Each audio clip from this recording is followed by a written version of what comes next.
सलाउद्दीन ओवैसी जी। बहुत शुक्रिया जनाब चेयरमैन साहब। मैं सदर जमहूरिया के खुतबे के मोशन के खिलाफ बोलने के लिए खड़ा हुआ हूँ और मैं अपनी बात का आगाज़ उस मुल्क का नाम लेकर करना चाहता हूँ जिसका नाम लेने से हमारे मुल्क के वज़ीर आज़म डरते हैं और कांपते हैं। उस मुल्क का नाम चाइना है और इस चीन ने 45 साल के बाद भारत और चीन की सरहद पर हमारे 20 सिपाहियों को मार दिया और उनकी मौत, उनकी शहादत रायगा जाने दे रही हुकूमत। जिस मुकाम पर इनको मारा गया था उस मुकाम पर आज भारत की फौज PP4 PP8 तक हम पेट्रोलिंग नहीं कर सकते। आज अरुणाचल प्रदेश में चीन, भारत के LAC में चीन ने गांव को बसा दिया। ये सरकार चीन से लफ्जी तौर पर इस बात का एहतजाज करने की ताकत नहीं रख सकती कि आपने भारत के LAC के अंदर एक गांव को बना दिया। नकुला सिकम में चीन घुस रहा है।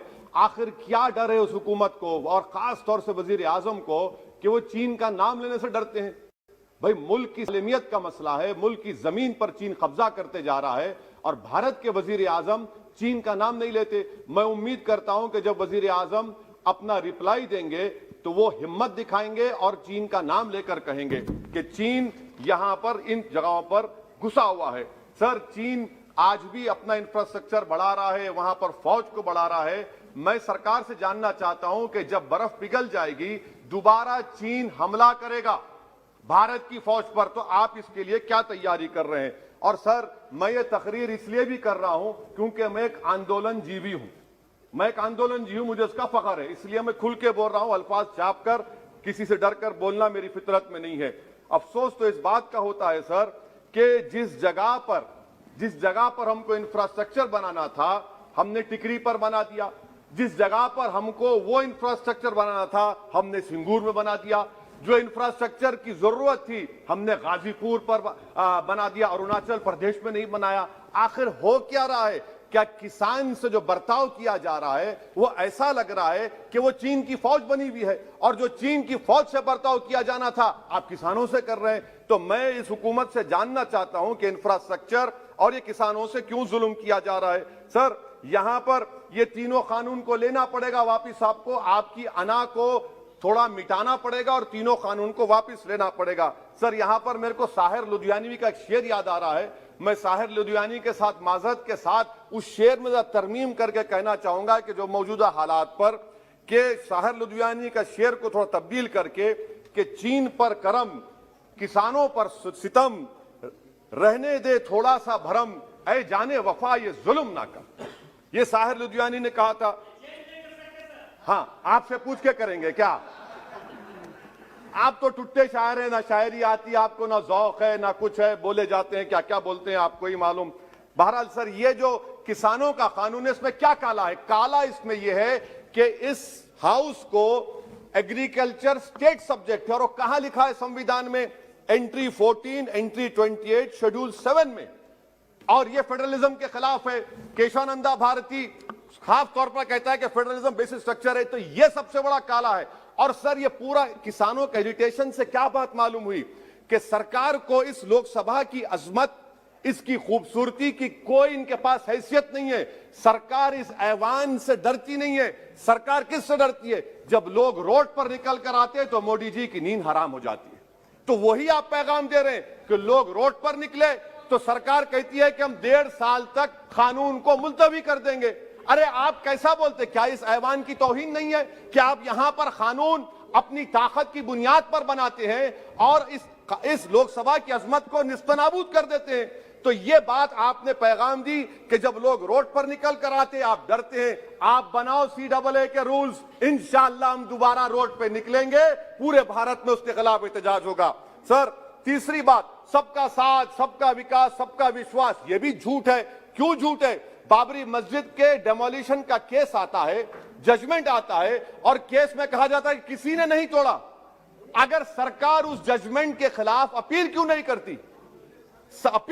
करती? एक क्रिमिनल एक्ट सुप्रीम कोर्ट ने कहा डेमोलिशन ऑफ बाबरी मस्जिद को, आप हुकूमत में हैं, आप अपील इसलिए नहीं कर रहे क्योंकि आप अपने लोगों को पैगाम देना चाहते हैं। क्या पैगाम देना चाहते हैं? कि बेटा काशी मथुरा में भी तोड़ दो, हम तुम्हारे साथ हैं। अपील नहीं करना चाहते बाबरी मस्जिद डेमोलिशन केस को। क्या आप इंसाफ पसंद नहीं है? क्या आप मजलूम के साथ नहीं खड़े रहना चाहते? क्या आप जालिमों को जेल में नहीं भिजाना चाहते जिन्होंने 6 दिसंबर को बाबरी मस्जिद को शहीद किया? आपकी खामोशी इस बात का इकरार है कि आप तशद्दुद पसंद है। आप जबर के नाम पर आपके पास कानून की बालादस्ती का कोई रोल नहीं है। सर, चौथा पॉइंट, आंदोलनजीवी पैरासाइट। सर, जमहूरियत की बका के लिए, संविधान की बका के लिए आंदोलन करना जरूरी है। और वजीर आजम या कोई बरसर इख्तिदार जमात के लोग अगर आंदोलनजीवी पैरासाइट का लफ्ज इस्तेमाल करेंगे तो मैं याद दिलाना चाहता हूं सर आपके जरिए से इस हुकूमत को कि हिटलर ने जर्मनी में यहूदियों के खिलाफ इनको कॉकरोचेस का, टर्माइट्स का, उसके बाद 20 मिलियन, आप देखते हैं कि 2 मिलियन से ज्यादा यहूदियों को गैस के चेंबर में डाला गया। इस तरह के अल्फाज इस्तेमाल करने से क्या आप भारत में वही जर्मनी की तारीख को दोहराना चाहते हैं? और सर आप सुन लीजिए। जी सर, थोड़ा बहुत क्या सर बोलते समय में। हाँ सर, जी सर, आप आगे ना सर, आप प्रोटेक्शन है मुझे, अब तो कोई फिक्र की बात नहीं, और खुल के बोल सकते सर। आप आगे सर, स्पीकर आ गए सर, अब तो क्या है सर, आप हमारे लिए हैं। सर, यहां पर आंदोलनजीवी आंदोलन नहीं करना। अरे किसी शायर ने अच्छा कहा था कि जिसमें ना हो इनकलाब, मौत है वो जिंदगी, रूह है वम की हयात, कश्मकश है इनकलाब। सर, अब फॉरेन पॉलिसी पे आ जाइए। किसी इना मीना डीका ने ट्वीट किया, आपने परेशान हो गए। इना मीना डीका ने ट्वीट किया, आप खड़े हो गए। अरे कौन सी फॉरेन पॉलिसी है आपकी? भारत के अतराफ में जितने पड़ोसी हैं, चीन हमला किया, कौन सा एक पड़ोसी है जो चीन के खिलाफ बोलता है? बताइए। कोई नहीं बोलता, मुंह नहीं खोलता। श्रीलंका में आप पोर्ट बना रहे हैं, किसके साथ? जापान के साथ। किसको काम मिल रहा था? आपके नूरे नजर को, आपके नूरे नजर को, आपके चहीते नूरे नजर को। श्रीलंका ने कहा हम भारत को नहीं बनाने देंगे टर्मिनल पोर्ट यहां पर। आप बताइए फॉरेन पॉलिसी। सर, नेपाल का वजीर आजम कहता है कि भारत से ताल्लुकात उस वक्त तक बहाल नहीं होंगे जब तक कि भारत नेपाल की जमीन वापस नहीं करता। कहां सो रहे हैं सर आप? पड़ोस में कोई हमारा दोस्त नहीं है। चीन बांग्लादेश से कोविड की बात करता है, अफगानिस्तान से अमेरिका छोड़कर जा रहा है। क्या आपके पास कोई पॉलिसी है गनी हुकूमत को सपोर्ट करने की? आपके पास कोई पॉलिसी नहीं है। अच्छा सर, एफडीआई का मतलब अब समझाता हूं मैं। एफडीआई का मतलब यह है कि 5 फरवरी को ब्रैड शर्मन जो अमेरिका के रिप्रेजेंटेटिव, उनके पास भारत के अमेरिका के सफीर गए, तो ब्रैड शर्मन ने ट्वीट कर कहा कि भारत सरकार को इंटरनेट खोलना चाहिए, भारत सरकार को पीसफुल प्रोटेस्ट करना चाहिए। कौन होता है ब्रैड शर्मन जो भारत को सिखाए? ये एफडीआई है। और भारत सरकार का डिप्लोमेट, एम्बेसडर बैठकर उनका लेक्चर सुनता है। और उसके बाद क्या होता? 3 दिन के बाद आप कश्मीर में इंटरनेट खोल देते हैं। ये आप एफडीआई कर रहे हैं, हम नहीं कर रहे हैं। अच्छा, बात कश्मीर की आई। कौन है इम्तियाज, कौन है अबरार, कौन है इब्रार? इनको शोपियान में एनकाउंटर पर मार दिया गया, प्रूव हो गया। और ब्रिगेडियर आरा सेक्टर का जिसने इनको टेररिस्ट कहकर मारा, उसको अवार्ड देते हैं आप। सर, इन मरने वाले कश्मीरियों के लिए कौन रोएगा? क्या वजीर आजम रोएंगे? क्या वजीर आजम रोएंगे? क्या कोई रोएगा? अच्छा सर, एक और बात हाँ, एक और बात आई कि शादी के घर में गुस्सा होता है। अरे कौन सी शादी की बारात है कि 18 लाख करोड़ टैक्स मिलता है और 36 लाख करोड़ ये सरकार खर्चती है?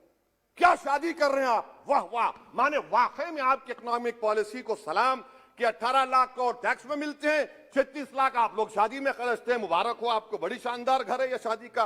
अच्छा सर, दिल्ली का लॉ एंड ऑर्डर, 1 साल में 3 बड़े दंगे हो गए। एडवोकेट्स पुलिस, उसके बाद CAA का राइट हुए 50 से ज्यादा, उसमें लोग मारे गए। 20 से ज्यादा मसाजिद को नुकसान जला दिया गया। 26 जनवरी। सर, क्या ये सरकार जिम्मेदार नहीं है? 2 मिनट सर, क्या ये सरकार जिम्मेदार नहीं है? आपकी सरकार है, आपका होम मिनिस्टर, आप रोक नहीं पा रहे। आपकी कमजोरी और आपकी नादानी की वजह से, आप में दूरअंदेशी नहीं है, आप उसको अलाउ कर रहे हैं। और फैजान के कातिल कौन है? क्यों नहीं पकड़ा फैजान के कातिल को आपने अब तक? जिन बच्चों को रोड पर मारा जा रहा था, जनगण मन बोला जा रहा था, एक तरफ तब तक नहीं पकड़े आप। अच्छा सर, आखिर में मैं आपको बात याद दिलाना चाहता हूं कि इसमें एस्पिरेशनल डिस्ट्रिक्ट्स 11 में से 20 बैकवर्ड डिस्ट्रिक्ट्स नीति आयोग के सीमांचल मुस्लिम डोमिनेटेड है सर। सीमांचल में कटिहार, पूर्णिया, अररिया है। सर, पूर्णिया का एयरपोर्ट सिविल टर्मिनल का काम क्यों नहीं होता सर? अब आ जाइए सर माइनॉरिटीज पर। 3 स्कॉलरशिप स्कीम है, मैं पुकार रहा हूं, मुतालिबा कर रहा हूं कि डिमांड ड्रिवन करो। सरकार ने 2020-21 में 3 स्कॉलरशिप के लिए 2265 करोड़ का ऐलान किया। कितने पैसे आपने दिए? सबका साथ, सबका विकास, सबका विश्वास, 436 करोड़ रुपए। किसको झूठ बना रहे हैं आप? पढ़िए आप लोग। अच्छा सर, उसके बाद आप देखिए कि कितने लोगों को कितने माइनॉरिटी स्कॉलरशिप नहीं मिली। 42,36,000 माइनॉरिटी स्कॉलरशिप नहीं मिली। और सबसे ज्यादा इलिटरेसी मुसलमानों की है, लेडीज की है। आप बोलते नहीं है। इसीलिए सर मैं आखिर में आपके जरिए से हुकूमत से अपील कर रहा हूं कि आंदोलन होगा, नाइंसाफी के खिलाफ आवाज उठेगी, संविधान को बचाया जाएगा। नरेंद्र मोदी भारत के वजीर आजम है, दिल्ली सल्तनत के बादशाह या जहांपनाह नहीं है। जिल्ले लाही का दौर खत्म हो चुका है, जहांपनाह का दौर खत्म हो चुका है। मोदी की आंखों में आंखें डालकर उनकी गलतियों को बोला जाएगा। इसलिए शायर ने कहा था कि जो चुप रहेगी ज़बान खंजर, लहू पुकारेगा आस्ती का। बहुत बहुत शुक्रिया सर।